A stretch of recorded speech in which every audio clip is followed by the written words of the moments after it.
Everyone hello and नमस्ते welcome back to my first video. आयो हजुरहरू सन्चै हुनुहुन्छ होला, म पनि एकदम सन्चै आरामै छु। आज चाहिँ हामी शान्तिपुरतिर आएको, किनेको थोरै काम थियो त्यसैले आएको। मम्मी चाहिँ यहाँ हुनुहुन्छ। हामी चाहिँ घरमा बसेर चाहिँ किनेको थोरै केही विशेष कामहरू थियो, त्यही भएर सबैलाई सुनाउन आएको 26 गतेको लागि। यहाँदेखि चाहिँ कस्तो दामी भ्यू देखिन्छ तलतिरको। अनि मम्मी चाहिँ त्यहाँ भन्न जानुभएको छ। अनि बाटो चाहिँ लास्टै नराम्रो छ, हेर्नुहोस् खाल्टोहरू धेरै छ। म चाहिँ हल्का बसी हेर्छु ल। साथीहरू हामी चाहिँ घरतिर फर्किन लागेको, यतादेखि घरमा भन्दै जाँदै अनि मम्मी भन्ने अनि म हिँड्ने मात्र हो।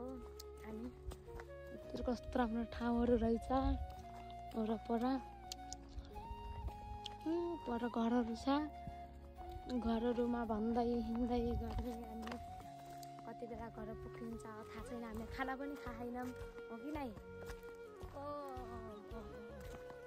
शान्तिपुरको डाँडा, यो चाहिँ शान्तिपुरको डाँडा हो।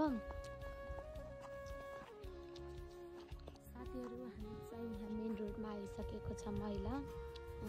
यो चाहिँ जरो स्कुलको जग्गा हो। अनि केरा यति धेरै छ यहाँदेखि त्यो माथिदेखि तलैसम्म केरा छ। अनि कति राम्रो भ्यू आयो साथीहरू, हेर्नुहोस् यतातिर। आमा छोरी भएर घर फर्किँदै घरतर्फ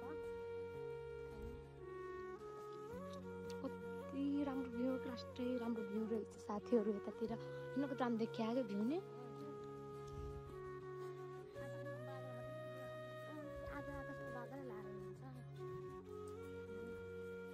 चाहिँ हामी चाहिँ घरतर्फ हिँड्दैछौँ, घर नजिक भनौँ।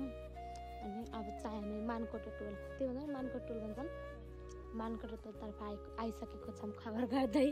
अनि एकछिनमा चाहिँ हामी घरतिर फर्कनु पर्ने हुन्छ। पाठेघर सम्बन्धी अनि नरप्लान्ट हाल्ने, नरप्लान्ट निकाल्ने 3 महिना सुई लगाउनको लागि हामी चाहिँ खबर गर्दै आएको साथीहरू। मम्मी चाहिँ उतातिर गइसक्नु भएको छ भन्न। म चाहिँ यस्तै घरमा बस्ने अनि बाटो पुर्ने मात्र साथीहरू मेरो काम भनेको। हेर्नुहोस् कस्तो राम्रो केरा छ साथीहरू। हामी चाहिँ साग टिप्न आएको, तोरीको साग। मम्मी अनि त्यहाँ फुपू हुनुहुन्छ, त्यहाँ टी-सर्ट लगाउने होला। अनि म चाहिँ यहाँ बसेर यहाँनिर बसिरहेको छु। म चाहिँ साग टिप्न जान्दिनँ, त्यसैले मम्मी र फुपूले साग टिप्दै हुनुहुन्छ। फाइनली साथीहरू म चाहिँ घर आइपुगेँ भर्खरै। मेरो आज भ्लग चाहिँ म यहाँ इन्ड गर्न चाहन्छु। Okay, by by.